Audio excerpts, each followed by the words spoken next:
This is the early edition, a curated weekday guide to major news and developments over the past 24 hours. Curated by Lizzie Jennings and read by an automated voice. Published November 19, 2025 on Just Security, an essential resource for those shaping a just and secure world. Here, Russia-Ukraine War, International Response. The Trump administration has been secretly working with Russia on a new 28-point plan to end the war in Ukraine, U.S. and Russian officials told Axios. The plan is concerned with 4 general areas: peace in Ukraine, security guarantee in Europe, and future U.S. relations with Russia and Ukraine. It is unclear how the plan approaches territorial control in eastern Ukraine. Steve Witkoff is leading the drafting of the plan, working closely with Russian envoy Kirill Dmitriev, a U.S. official said. Barak Ravid and Dave Lawler report.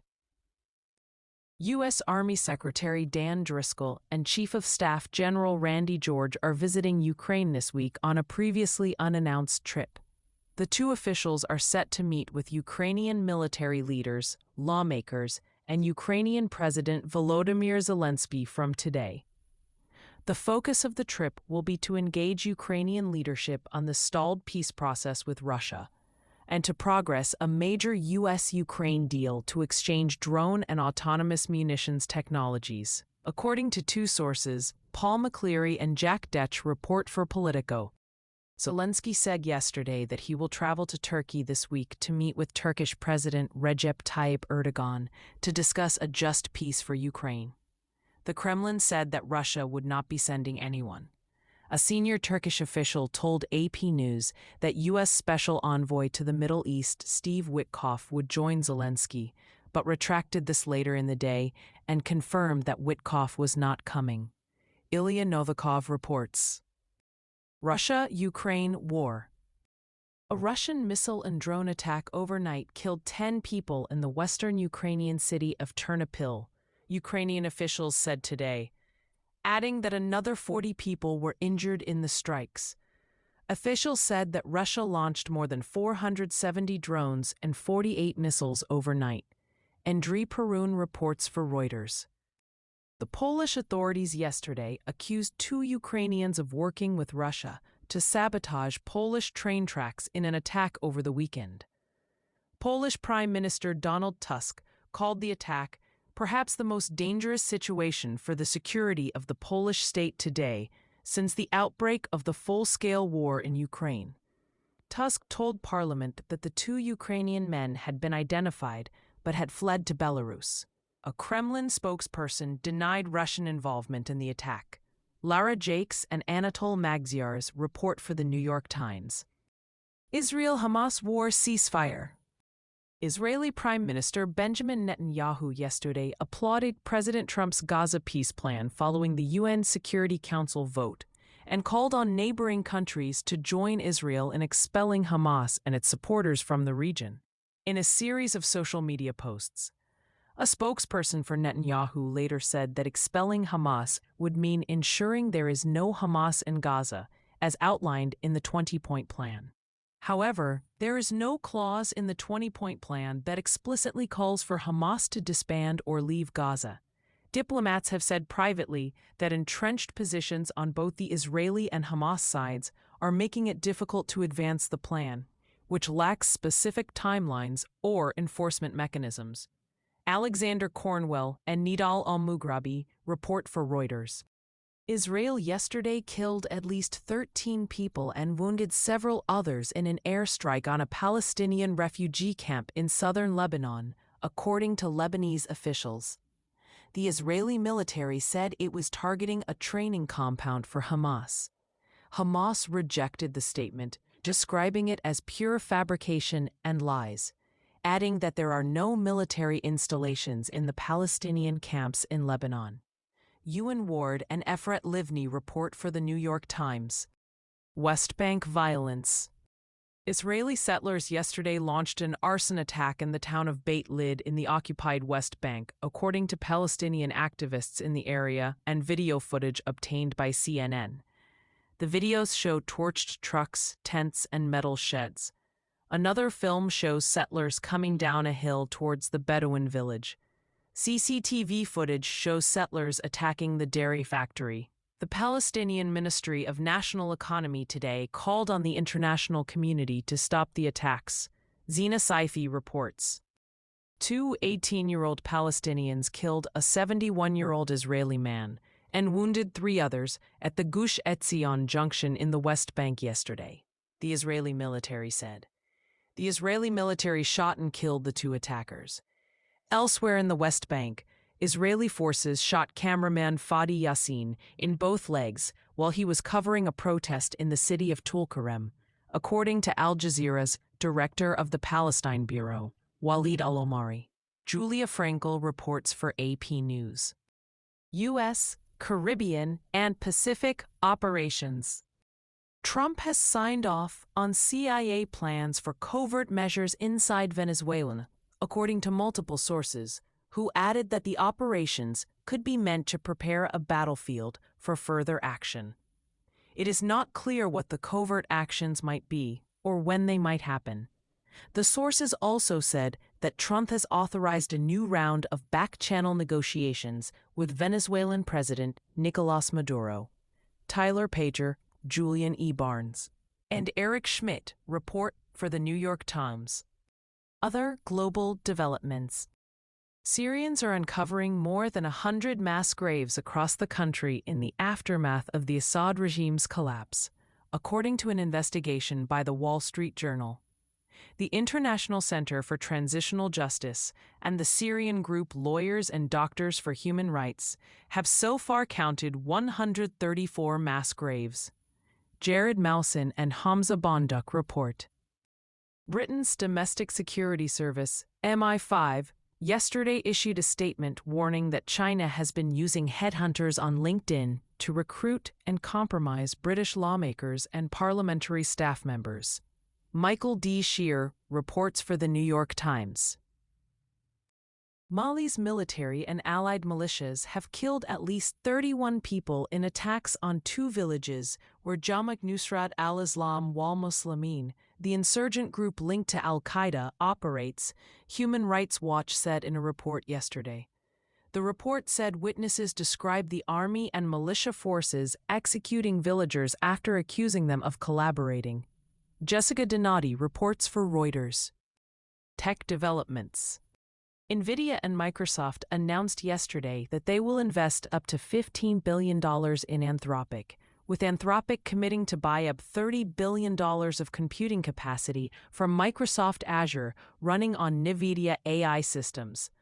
We are increasingly going to be customers of each other, Microsoft CEO Satya Nadella said in a video statement, with Anthropic CEO Dario Amodei and NVIDIA CEO Jensen Huang. Sebastian Herrera, Amrith Ramkumar, and Robbie Whelan report for the Wall Street Journal. The European Commission is set to announce plans to streamline the EU's AI and privacy laws today, according to a draft plan seen by Reuters. The plans include allowing tech firms to use personal data to train AI models based on legitimate interest without asking for consent, and delaying rules for high-risk AI systems by a year. Supantha Mukherjee and Fu Yunqi report. We must have one federal standard for regulating AI instead of a patchwork of 50 state regulatory regimes, Trump said yesterday on social media, adding, some states are even trying to embed DEI ideology into AI models, producing woke AI. Remember Black George Washington? Maria Curie reports for Axios. U.S. Foreign Affairs. Trump announced yesterday that the United States and Saudi Arabia have entered into a security agreement which designates Saudi Arabia as a major non-NATO ally. This deepens defense cooperation between the two countries, but does not include a security guarantee. Saudi Crown Prince Mohammed bin Salman, MBS, said earlier in the day that he would increase Saudi investments in the United States from $600 billion to $1 trillion. The Trump administration announced several deals, including the Saudi purchase of nearly 300 U.S. tanks. Erie Center reports for Politico. Colin Demarest reports for Axios. MBS told Trump yesterday that he is ready to work on Saudi Arabia joining the Abraham Accords and normalization relations with Israel, but added, "We want also to be sure that we secure a clear path to a two-state solution for Israel and Palestine." Barak Ravid reports for Axios. Trump defended MBS yesterday to reporters, saying that what the Crown Prince has done is incredible in terms of human rights. When MBS was asked about the murder of journalist Jamal Khashoggi, Trump interjected and said, "Things happen, but MBS knew nothing about it, and we can leave it at that." Despite a 2021 CIA report found that MBS had approved an operation in Istanbul to capture or kill Saudi journalist Jamal Khashoggi. Mariam Khan and Ivan Pereira report for ABC News. The United States canceled meetings in Washington with Commander of the Lebanese Armed Forces, General Rudolph Heikel, due to a statement issued on Sunday by the Lebanese army about border tensions with Israel, Lebanese officials said.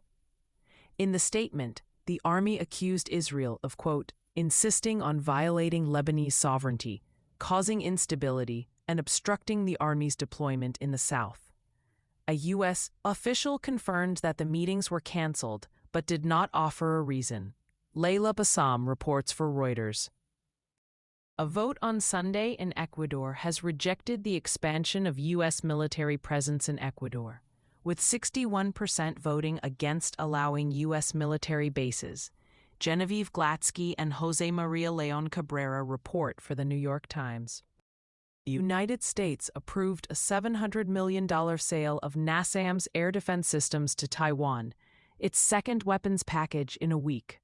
The de facto U.S. ambassador in Taipei, Raymond Green, yesterday confirmed that U.S. commitment to Taiwan is rock solid.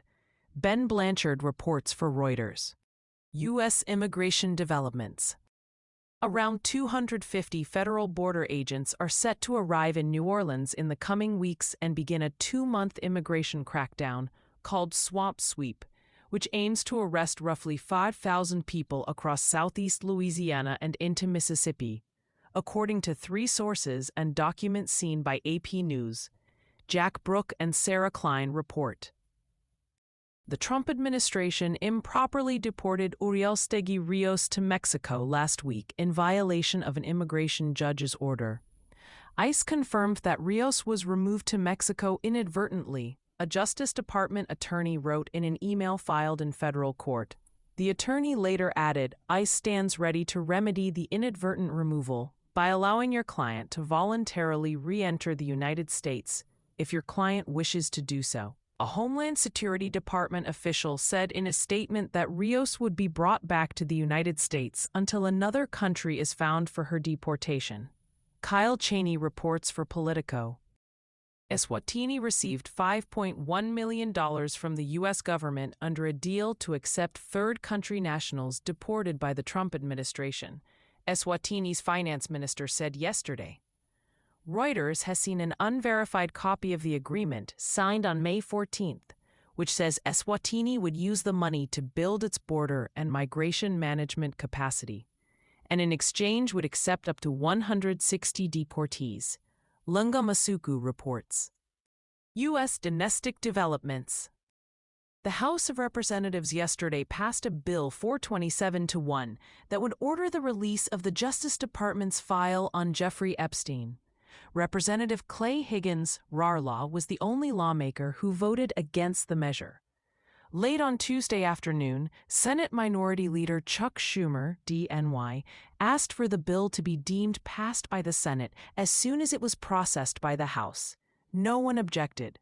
John Parkinson and Lauren Peller report for ABC News. Allison Pecorin reports for ABC News. A panel of federal judges yesterday blocked Texas's newly redrawn congressional map, saying the plan appeared to be an illegal race-based gerrymander and ordering Texas to revert to its 2021 boundaries. Kyle Cheney, Andrew Howard, and Josh Gerstein report for Politico. A 3-judge appeals panel yesterday refused to revive Trump's lawsuit against CNN, for the network's use of the term big lie to describe Trump's false claims of fraud in the 2020 election. The panel ruled that CNN's use of the phrase, often associated with Adolf Hitler, amounted to First Amendment-protected opinion. Kyle Cheney and Josh Gerstein report for Politico. Domestic deployment of U.S. military. Governor Bill Lee's Republican TN office said yesterday that the Tennessee National Guard will keep supporting a crime-fighting task force in Memphis, while the state appeals a judge's decision that Lee exceeded his authority by deploying the Guard. Adrian Saines reports for AP News. Trump administration actions. The Trump administration is moving forward with plans to dismantle the Education Department by shifting responsibility for 6 department offices and tens of billions in funding to 4 other federal agencies: the Labor Department, the Interior Department, the State Department, and the Department of Health and Human Services, according to 2 sources. Juan Perez Jr. reports for Politico. Interviews and records reviewed by ProPublica show that Paul Ingrassia, who was then serving as a White House liaison, intervened on behalf of Andrew Tate and his brother when Customs and Border Protection officials seized their electronic devices earlier this year. Ingrassia told senior Homeland Security Department officials to return the devices, criticizing the seizure as a poor use of time and resources. Ingrassia emphasized that the request was coming from the White House. Robert Fuccirecki and Avi Asher Shapiro report. In case you missed it, yesterday on Just Security. Is the U.S. becoming a captured state? A comparative perspective by Naomi Rott-Ariaza. Trump's nuclear testing remark was a signal, not a strategy, by Frank A. Rose. Hypothetical Legal Review of Narco-Trafficking Strikes by Daniel Maurer. Thank you for listening to Just Security's early edition today, November 19, 2025. If you enjoy listening, Just Security's analytic articles are also available in audio form on the justsecurity.org website. To stay up to date on Just Security's analysis of law, policy, and current events, go to justsecurity.org, subscribe to Just Security on Substack, and follow us on LinkedIn, Blue Sky, Facebook, and Threads.